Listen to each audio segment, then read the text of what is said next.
continues. The full recovery process in Hunt is expected to take months, if not years, to be built back. We'll take a closer look at why there's been so much flash flooding this year. Storms are slow moving and produce more rain in a short amount of time. A look back at a devastating tornado that shook a New York community. The memories of that day, they are still lingering. And new concerns about worsening drought conditions in one western state. Please, please, please use less water. From our nation's capital, this is the National Weather Desk. Good morning and welcome to the National Weather Desk. I'm meteorologist Mark Pena. For the second time in as many weeks, flash flooding struck the mountain resort town of Rio New Mexico. And just like last week, the rain fell on several burn scars created by wildfires last year. With nowhere to go, the water flowed into streets and homes. Meteorologist Evan O'Regan from our station in El Paso has more. Water poured over the entrance roadway at Cherokee Mobile Village on Thursday afternoon in Ruidoso as runoff from the salt fire burn scar made its way downstream. We didn't realize it was going to come down our way just because it had been in Midtown for so long. Like this whole last week, it had been going down through Midtown. But the rain fell on a different burn scar than last week's deadly flash flooding, and it still led to 3 reported swiftwater rescues, including one at Big O Tires on US 70. It started getting heavier, and I got the notification on my phone that the flooding was happening on the highway, so I ran over there and checked, and sure enough, fire trucks were already over there, and I came through and started honking real quick and let everybody know. Residents tell me this is the worst flooding risk they have ever seen here. How long have you lived here? 30 years in Ruidoso. Have you seen anything like this happen before in those 30 years?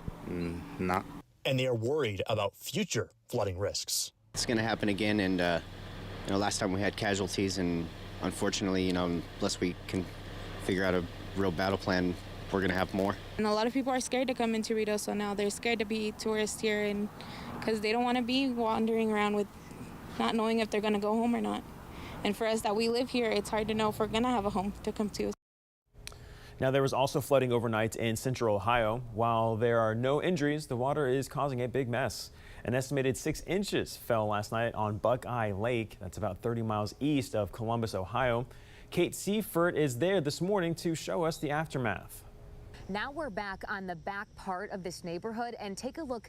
I mean, it's basically like a pond. This is somebody's yard. How can we tell? Well, because there's a tree house that we see right here, and right below it, a bench that's nearly the water nearly all the way up to the seat of that bench right here in this neighborhood. Actually, we see a vehicle moving through the neighborhood right now. I'll have Nikki pan over so you can see that red truck trying to make its way through this Sellers Drive, through that flood water. You can see how high that water is. We were here overnight talking to some neighbors just moments after that rain had stopped. Those neighbors telling us what it's like inside their home and what it was like moments after that rain had finally let up. Take a listen. So I come home, kind of tried and park, and can't park in my own driveway because there's about 6 inches of rain kind of blocking everything. So get inside the house, there's about 4 inches of standing water, but it's by far been the worst storm we've ever had in the 6 years we've lived here. So we've never had water inside the house like this. I just spoke to a neighbor who lives in a home that's really right here behind where we're standing right now. He says when it does rain, when they get about 3 to 4 inches of rain really quickly all at once, this does tend to happen, but it hopefully will clear quickly. That's what we're hoping for today. Now, the Storm Prediction Center is watching several regions for possible severe weather today. One is centered on eastern Virginia and North Carolina, including Raleigh, Durham, and Virginia Beach. Damaging winds could arrive this afternoon. The Northern Plains is also on alert today. It could see large hail and a few tornadoes into this evening. Now, the Gulf Coast is bracing for possible flash flooding later today. Moisture from a weak tropical disturbance is bringing heavy rain into the region. The storm is no longer a threat to become a tropical storm or depression, but up to a foot of rain is possible in some of those areas. Now, today marks 2 weeks since the deadly flooding in Texas. Crews are working around the clock to recover the remains of those still missing. As for properties, many along the river are in bad shape. Taylor Wharton-Arby has more from Hunt, Texas. Inside of the house is just covered in mud. Places like the historic Kip Cottage was one of the places that was hit hard. No one was staying there the morning of the flood, but the property is in need of significant repairs. The property is nestled right next to Camp Mystic, a cherished all-girls summer camp where many lives were lost. Part of the magical place of Kip Cottage is just being able to wake up in the morning and drink your cup of coffee on the balcony and just hear the girls, you know, laughing and cheering. And it was so close that you can hear all of, you know, them singing and walking around and just, it's just so surreal. It's so heartbreaking. Dina Shalab's mother owns Kip Cottage. She said water was 3 feet deep inside the home, and despite the damage, they plan to rebuild. It's unbelievable. I've lived at that river house for 4 years. I went to Hunt Elementary, Hunt Middle School. Never have we seen anything of this magnitude. With victims still missing, the Hunt Volunteer Fire Department has months of work ahead of them. Right now, they're going through piles of debris. The full recovery process in Hunt is expected to take months, if not years, to be built back. The floods were not as deadly in the Austin region, and now there's word the search could soon be winding down. Betty Cross has an update from the recovery efforts there. The body of a 10th Travis County flood victim was discovered underneath the Sandy Creek Bridge. The discovery was made as crews worked to clear away debris that was wedged from the ground up to the bridge. The search efforts are challenging because there is literally a wall of debris all the way down for about an 18-mile stretch. The challenging conditions have made the search for victims stretch for a week and a half.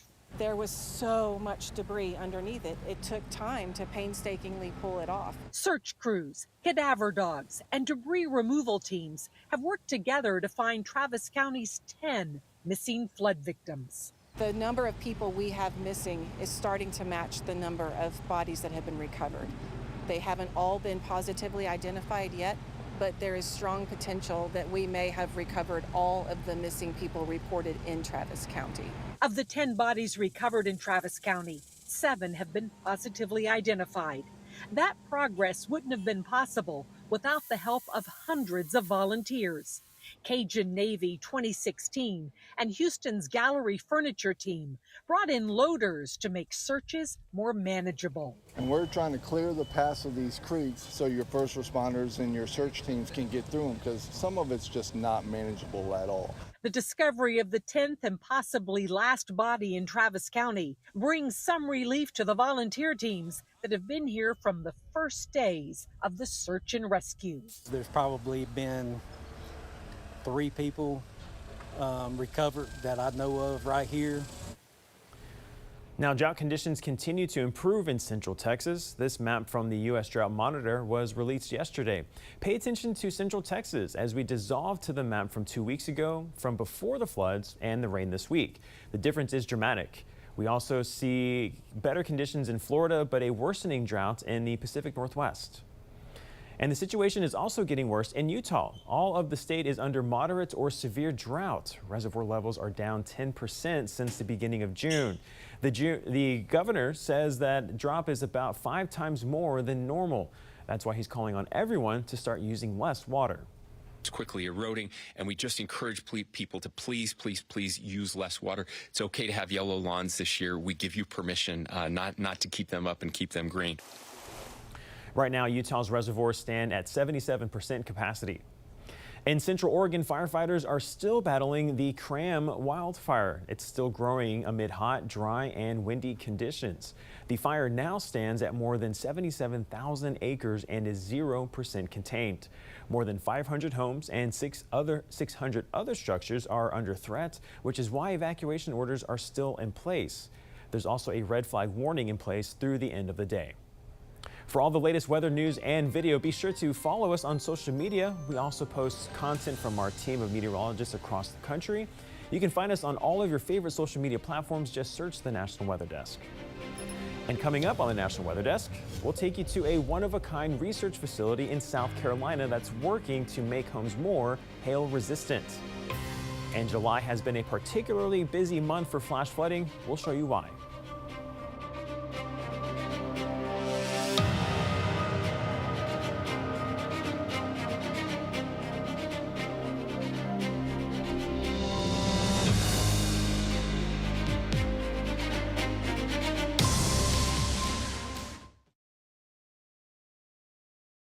I'm meteorologist Charlie Lopresti with a look at the Northeast. We have a lot of sunshine on the way in the Northeast today. We have bright skies, comfortable conditions, and low humidity for a change. Most of you will top out in the low 80s in the Northeast. Here we are during the morning. Notice the lack of clouds. It's going to be a beautiful sunny day. We'll have a stiff northwest wind. I think the key to the forecast will be low humidity extending into the day on Saturday. Look for mostly sunny skies. That's 2 o'clock in the afternoon. Showers and thunderstorms will re-enter the forecast on Sunday. I'm Chief Meteorologist Gerard Bailey. Here's a look at the Mid-Atlantic region. A front across the region means taking the edge off the humidity for areas to the north of that front, but it will be a focus for showers and storms late Friday afternoon and evening. Saturday looks to be a better chance. Scattered showers and storms across the area, especially afternoon and evening hours. Slightly cooler for your Friday. That's the good news. Still in the low 90s to mid 80s or so, but it will be hotter as we head into Saturday with a return of that warm front. I'm meteorologist Vitas Reed, looking at a hot Friday out there, looking at 90 degrees in Nashville, 92 below, 94 in Macon, 94 in Tampa, about 96 in Raleigh. We're tracking high pressure pushing across parts of Florida, kind of clearing things out there, but it looks like that little tropical disturbance will continue to fall apart over Louisiana, but it brings plenty of rainfall across those areas. Spotty showers and thunderstorms on the eastern portions of Tennessee and also into the Carolinas.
Watching the National Weather Desk. Now, 1 year ago today, or this week, the town of Rome in central New York was changed forever when a tornado tore through the community. The twister packed winds up to 135 miles per hour, but miraculously, no one was killed. The tornado destroyed homes and businesses, knocked out power for days, and severely damaged buildings. Meteorologist Peter Hall looks back on that day and shows Rome's progress 1 year later. As the old saying goes, Rome was not built in a day. And on July 16th, 2024, it only took 10 minutes to change the city forever. At 3:25 in the afternoon on that day, the tornado touched down just southwest of downtown Rome. From there, the funnel tore into downtown for more than 5 miles. And at its max, the Weather Service says the tornado was as wide as 3 football fields. It's an afternoon Oneida County Executive Anthony Picente Jr. will never forget. The darkness, the heavy rain, and then the rain literally going sideways even in Marcy, and realizing not an ordinary storm. Picente was about 10 miles away in Marcy when the tornado touched down. He raced to the city he represents and the place he calls home. The first call, obviously, whenever these things happen, call my wife, are you okay? Where are you? And we have offices in Rome. Where are my people? Where are they? Are they safe? Did they get hurt? Next, he turned his attention to Rome's other families, the more than 30,000 others, many without power, standing in the ruins of their once beautiful city. Hundreds of homes and businesses suffered damage. Trees turned into sledgehammers, crushing cars, piercing roofs, and closing roads. It took weeks to clean up. Now, 1 year later, finally the chance to look back and always look ahead and plan ahead for the next big storm. You know, we respond to emergencies, and we're ready in that instant. And you know, and like I said, from everyone you learn a little bit more, and you advance a little bit more in terms of what you're preparing for. Let's figure this out, especially if we're going to be Tornado Alley in central New York. Now, we all know thunderstorms can pack a punch with lightning, gusty winds, and damaging hail. There's a one-of-a-kind facility in South Carolina that's researching hail. Their goal, to make roofs more resilient. Meteorologist Sonia Stevens shows us more. 3, 2, 1.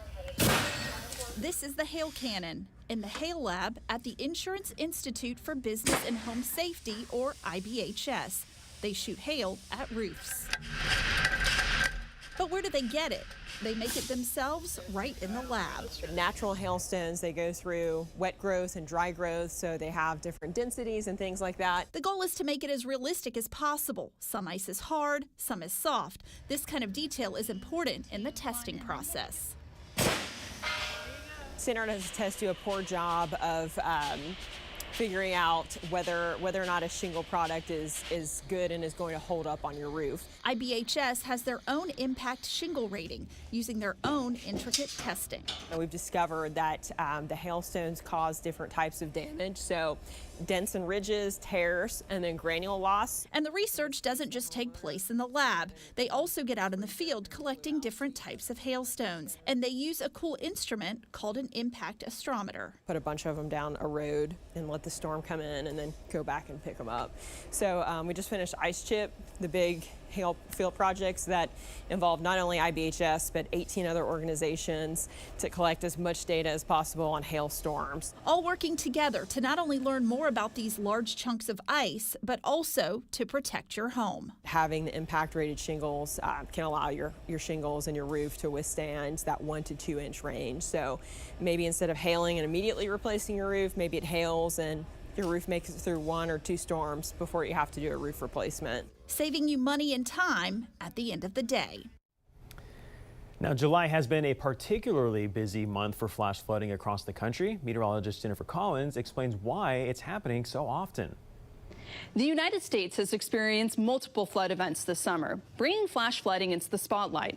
This is a look at all the flash flood warnings and emergencies issued across the United States since July 1st. So why is this summer the favorable season for flash flooding? Well, as we transition from the late spring into early summer, we're no longer influenced by the polar jet stream or strong upper-level winds, which helps to steer systems west to east across the United States during the winter months. Low pressure systems and cold fronts associated with the polar jet tend to move moisture quickly, and storms don't last very long. But during the summer, as the polar jet stream moves north, the United States is now influenced by the Bermuda High, or an area of high pressure that sets up in the subtropical Atlantic, and is known to steer tropical systems during hurricane season. Clockwise flow around the Bermuda High draws tropical moisture in from the Caribbean and the Gulf into the southern United States. This increase in humidity, paired with hot summer temperatures, will fuel daily showers and thunderstorms. Storms during the summer are not steered by any jet system and are instead steered by weaker sea and land breezes. This means that storms are slow moving and produce more rain in a short amount of time. Warmer air will also hold more moisture compared to colder air, which is why summer storms have higher rain rates. When a storm produces rain over the same amount of area for an extended amount of time, the ground can no longer absorb it, and this can cause flooding. It's important to know the difference between flood alerts. A flood watch means conditions are favorable for flooding, so be prepared.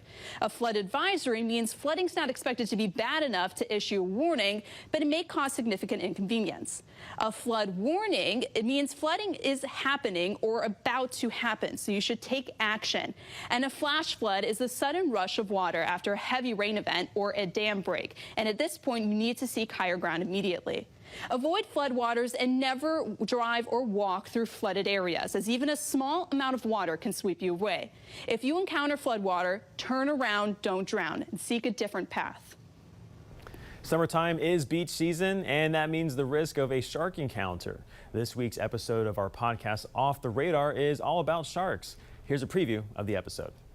It's summertime, and for many people, that means beach season. It's a time for sand, sunshine, and sharks? 3 people have been rushed to the hospital after 2 separate shark attacks. If it feels like you're hearing about more shark encounters lately, you're not imagining it. There's little bite marks on my calf. There's a warning for anyone thinking about jumping in the water on a beach this weekend. You are not alone in those waters. This after a series of shark attacks off the coast of Texas. But before you cancel your beach vacation, you're going to want to listen to this episode of Off the Radar. I'm Brian Petrus, and this week I'm guest hosting this episode all about sharks. We'll dive into how our changing climate is affecting shark-human interactions, debunk some prevalent shark myths, and share what you really need to know before hitting the beach this summer. Find Off the Radar anywhere you get your podcasts. And as we head to break, let's check out Iceland's Skagafoss waterfall, one of the more than 10,000 in the island nation.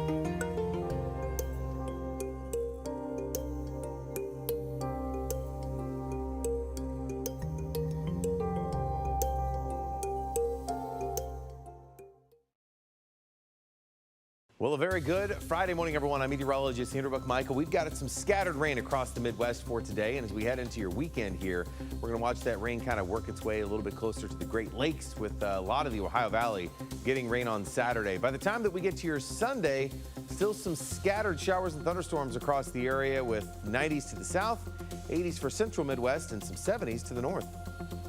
Good morning, I'm meteorologist Alex Garcia. Here's a look at your regional weather. It's nice and cool for our friends up in Amarillo. They're sitting at 68 degrees. Everybody else sitting in the upper 70s and a little humid as you get down to the south. We'll be watching the remnants of that tropical system bring rain to East Texas. Otherwise, things will be settling down quite a bit and getting back to summertime heat. I'm meteorologist Alex Garcia, and that's a look at your regional weather.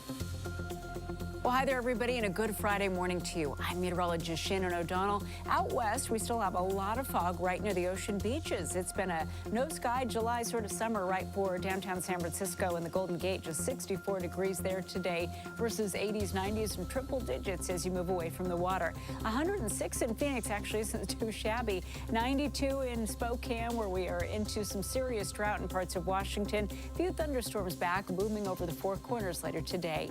And that's the scene from here.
You are watching the National Weather Desk.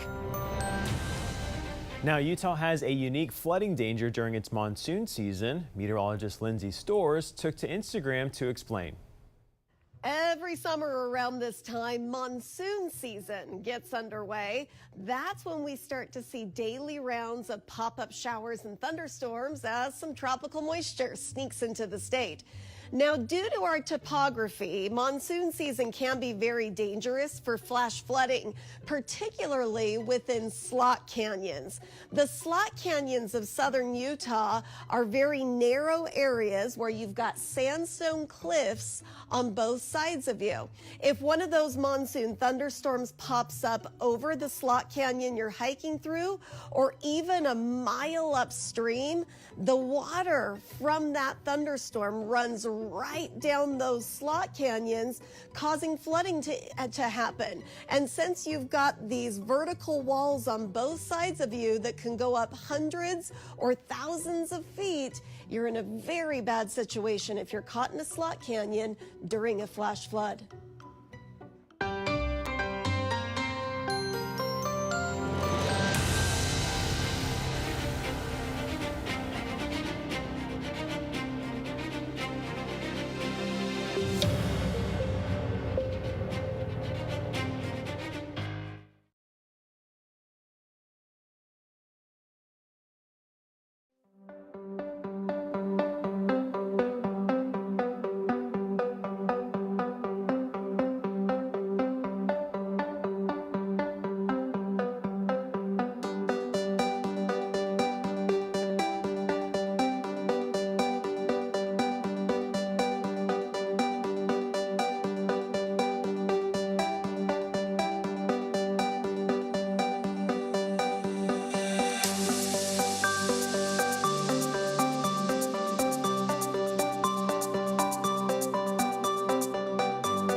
Thank you so much for joining us. I'm meteorologist Mark Pena. Make it a great Friday. Have a wonderful weekend, and we'll see you back here on Monday for the National Weather Desk.